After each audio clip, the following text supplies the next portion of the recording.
अवधूत चिंतन श्री गुरुदेव दत्त श्री स्वामी समर्थ. नमस्कार, मी पूजा. आपल्या चॅनलवर तुम्हा सर्वांचं पुन्हा एकदा खूप खूप मनापासून स्वागत करते.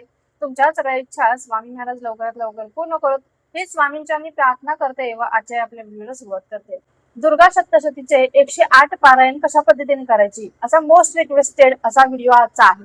म्हणजे भरपूर ताईने अशी कमेंट केली होती की 108 दुर्गा सप्तशतीचे पारायण कशा पद्धतीने करायचे, त्याचे नियम काय, अटी काय, या संबंधीचा एक व्हिडिओ बनवा.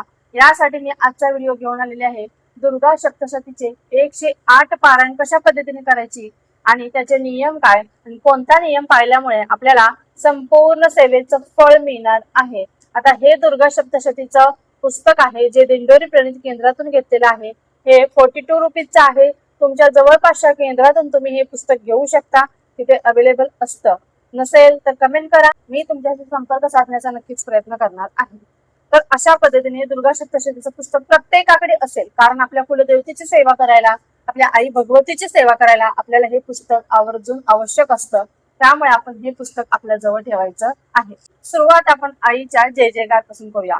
उदयस्तु महाकाली, महालक्ष्मी, महासरस्वती, राजराजेश्वरी, आई साहेब, बोल अंबा माता की जय, बोल तुळजा भवानी माता की जय. अशा पद्धतीने आपण आईचा जय जयकार देखील केलेला आहे.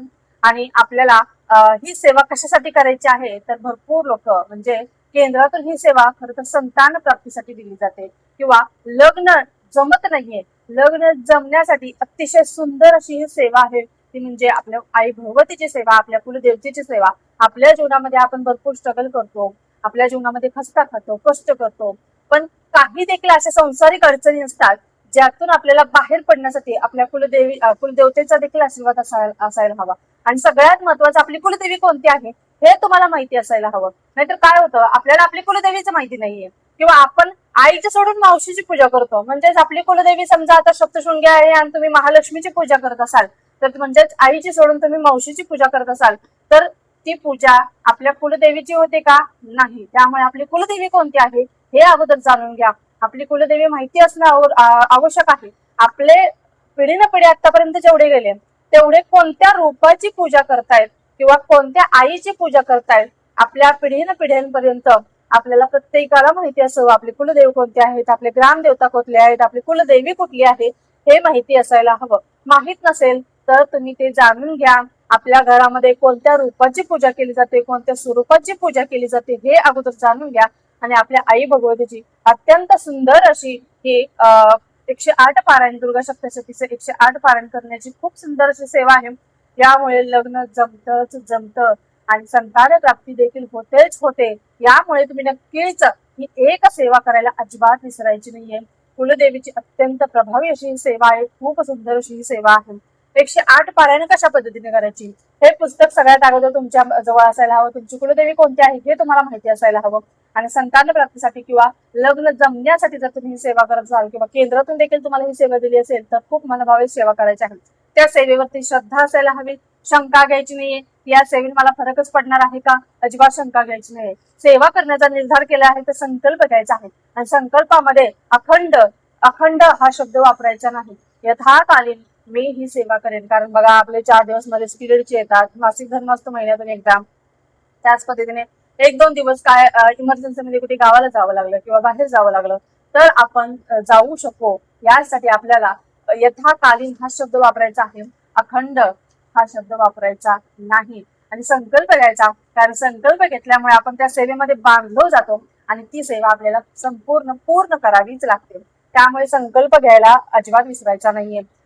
आवर्जून ही सेवा करायची असेल तर संकल्प घ्यायचा पहिल्या दिवशी.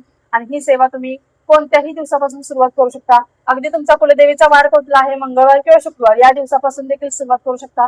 ही सेवा 108 दिवसांची असणार आहे. त्यामुळे तुम्हाला या सेवेमध्ये तुमचं सातत्य देखील असायला हवं. तुमची नित्य सेवा देखील तुमची कंटिन्यू असणार आहे. या सेवेमध्ये तुम्हाला नियम कोणते पाळायचे असतील तर मांसाहार पूर्णपणे कडकडीत वर्ज्य आहे. कधी कधी असं होतं, संसारिक माणूस असल्यामुळे घरातील व्यक्ती आपली खाते पण आपण खायचं नाही. चुकून ही 108 दिवसांचा संकल्प घेतला आहे तर त्याच्यामध्ये मांसाहार पूर्णपणे वर्ज्य असणार आहे. त्याच पद्धतीने जर बाहेर कधी गेलात तर परान्न वर्ज्य करण्याचा प्रयत्न करायचा आहे. परान्नाचे दोष आपल्याला लागतात, त्यामुळे आपल्या सेवेमध्ये कुठेतरी ते पुण्याचं फळ आहे ते कुठेतरी कमी व्हायला लागतं. यामुळे परान्नाचे दोष लागू नये यासाठी आपण पारायण घेण्याचं टाळायचं आहे. आणि काही कारणास्तव घ्यावं लागलंच तर 3 वेळा आवर्जून गायत्री मंत्र म्हणायला विसरायचा नाहीये. 3 वेळा गायत्री मंत्र म्हणायचा आहे. ओम भूर्भुवस्सुवः तत्सवितुर्वरेण्यं भर्गो देवस्य धीमहि धियो यो नः प्रचोदयात. हा गायत्री मंत्र 3 वेळा बोलायचा तुम्हाला आणि नंतर तुम्हाला अन्न ग्रहण करायचं आहे. यामुळे अन्नाची कुठलेही दोष आपल्याला लागत नाही. एवढी एक काळजी आपल्याला घ्यायची आहे. त्याच पद्धतीने मासिक पिरियड्स आले तर तेवढे 4 दिवस स्किप करायचे आहेत. 5व्या दिवसापासून पुन्हा कंटिन्यू जसे ते सुरू करायचं आहे. कधी सुतक किंवा विटाळा म्हणजे एखादी गर्भवती स्त्री जर बाळंतीण झाली तर अशा वेळेस ती सेवा स्टॉप करून पुन्हा नव्याने एकदा तुम्हाला पुन्हा सुरुवात करावी लागणार आहे.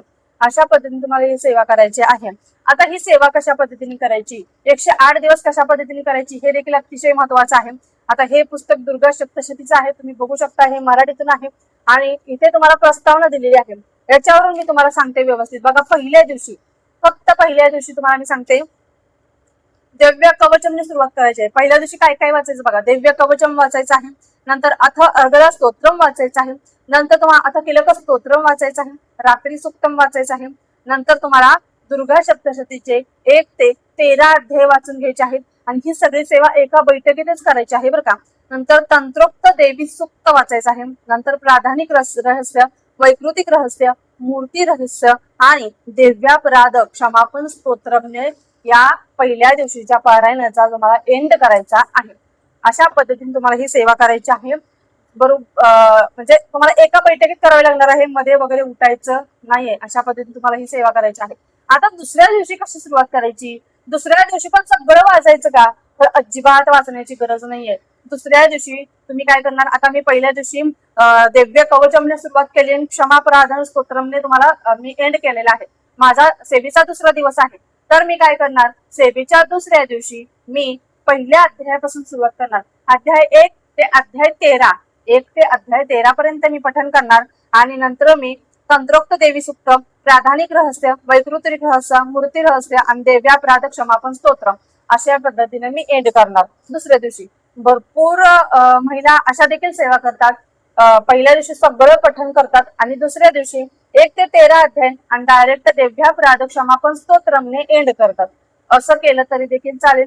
तुम्ही केंद्रातून सेवा घेतली, ज्या पद्धतीने तुम्हाला केंद्रामधून गाईड केलं जातं किंवा गायडन्स दिला जातो, तुम्हाला सांगितलं जातं महत्वाच्या सूचना, त्या पद्धतीने तुम्ही जरी सेवा केली तरी देखील चालणार आहे.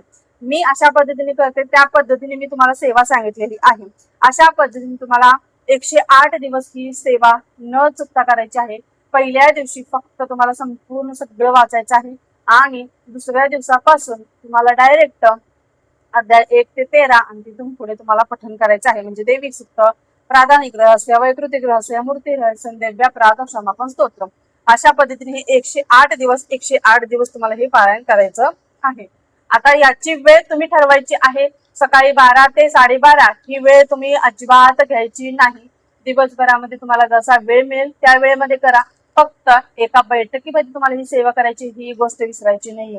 आणि एक नियम म्हणजे ब्रह्मचर्याचं पालन करावं लागणार आहे. जर तुम्ही संतान प्राप्तीसाठी जर ही सेवा करत असाल तर तुम्ही ब्रह्मचर्याचं पालन नाही केलं तरी देखील चालणार आहे. पण तुम्ही लग्न जमण्यासाठी किंवा इतर कोणत्या कारणासाठी जर ही सेवा करत असाल तर तुम्हाला ब्रह्मचर्याचं पालन करावं लागेल. म्हणजे असं कुठे दिलेलं नाहीये की ब्रह्मचर्याचं पालन करावं. आता आपण संसारिक माणूस आहे, प्रत्येक व्यक्तीचं आयुष्य त्याच्या म्हणण्यानुसार चालेल असं नाहीये.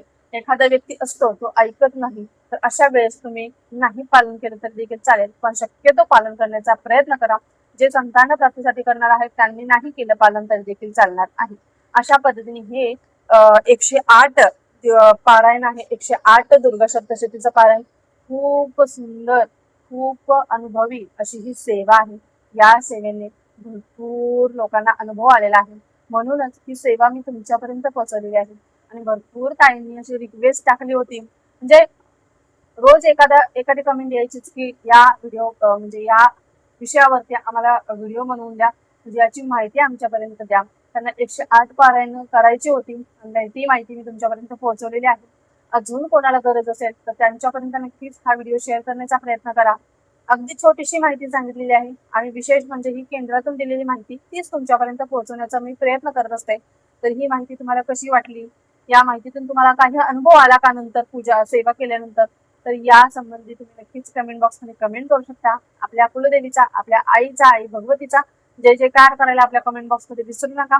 नक्कीच कमेंट करा. व्हिडिओ आवडला असेल व्हिडिओला लाईक, शेअर व सबस्क्राईब करायला विसरू नका. पुन्हा एकदा व्हिडिओ असाच एका नवीन व्हिडिओ सोबत. तोपर्यंत झालेली सेवा स्वामींच्या निर्भुगते. श्री स्वामी समर्थ. धन्यवाद.